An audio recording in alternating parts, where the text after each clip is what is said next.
ఓం నమో వెంకటేశాయ. శ్రీ మహాగణాధిపతయే నమః. శ్రీరామకృష్ణ గురవే నమః.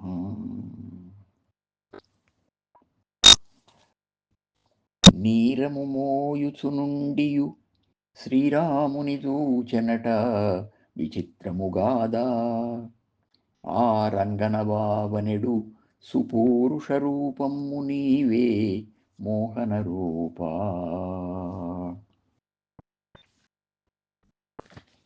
అద్భుతమైన మహిమలతో ఆకర్షించే అందమైన స్వామి వెంకటేశ్వర. నిత్య జీవిక కోసం నీళ్ల కావిళ్ళు మోస్తూ ఉండి, ఆ విధంగా ఉండి కూడా శ్రీరామచంద్రుని సాక్షాత్కారం పొందిన విచిత్ర సాధకుడు శ్రీ రంగన్న బాబు గారు.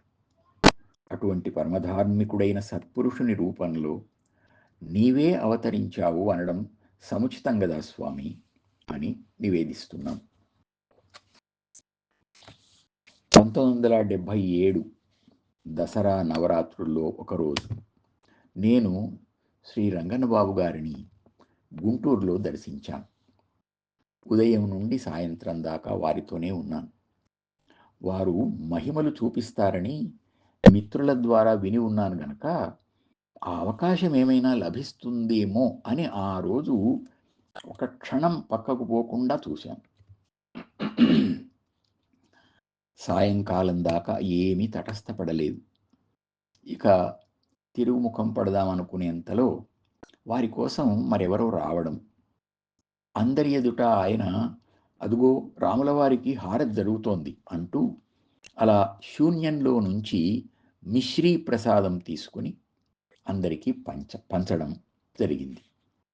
ఆ చక్కెర పలుకులు ఇప్పటికీ నా దగ్గర ఉన్నాయి. వారి ఆశీర్వాదంగా భావించి నేను వాటిని భద్రపరుచుకున్నాను. 1895 1979 మధ్య 84 సంవత్సరాలు జీవించిన శ్రీ రంగన్నబాబు గారి జీవిత చరిత్రను ఇటీవల శ్రీ తూమాటి వీరనారాయణ రెడ్డి గారు అనేక మార్గాలలో ఎంతో శ్రమించి సేకరించి ప్రచురించారు. ఆ గ్రంథం ద్వారా బాబుగారిని గురించి చాలా విశేషాలు తెలుస్తున్నాయి. 13 ఏళ్ల వయస్సులో ఒక సాధువు వెంట, ఆ సాధువు అగస్త్య మహర్షి అవతారమట, ఆయన వెంట కాశీకి వెళ్ళారు. అక్కడ తులసీదాస్ మందిరంలో 12 రోజులు ఉన్నప్పుడు హనుమంతుని దర్శనం లభించింది. ఆ తరువాత ఆ సాధువు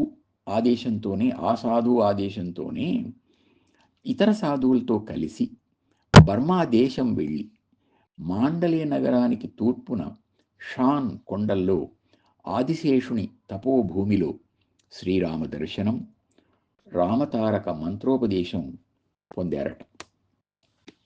ఆ తరువాత కాంచీపురానికి చేరుకొని మళ్ళీ స్వగ్రామానికి తిరిగి వచ్చారట. ఈ యాత్రకు 20 నెలలు, 1 సంవత్సరం 8 నెలలు పట్టినట్లు తెలుస్తోంది. అటు పిమ్మట ఆయనలో సిద్ధులు కనిపించసాగాయి. ప్రసాదాలు, ఫోటోలు, డబ్బు వంటివి ఇవ్వడమే కాకుండా దూర గమనం, వేర్వేరు చోట్ల 10 మందికి ఒకే సమయంలో కనిపించటం మొదలైనవి కూడా బాబుగారి జీవితంలో విస్తారంగా కనిపిస్తాయి.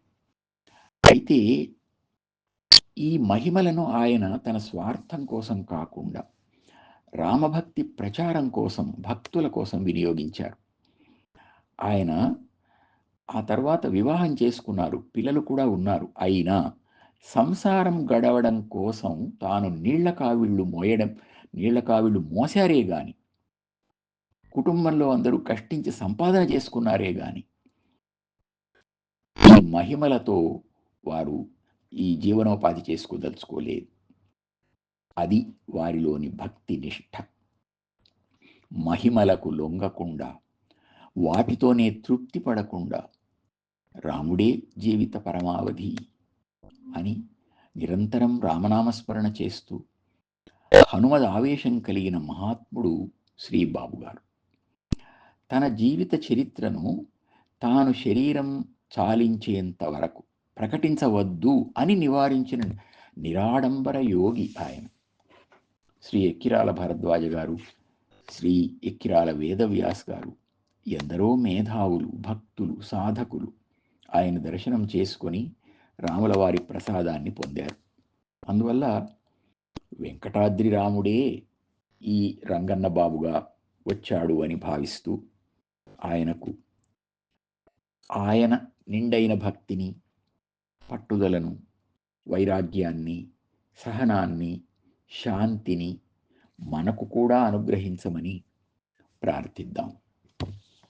నీరము మోయుచునుండియు శ్రీరాముని దూచెనట విచిత్రముగాదా, ఆ రంగనబాబనెడు సుపూరుష రూపము నీవే మోహన రూపా.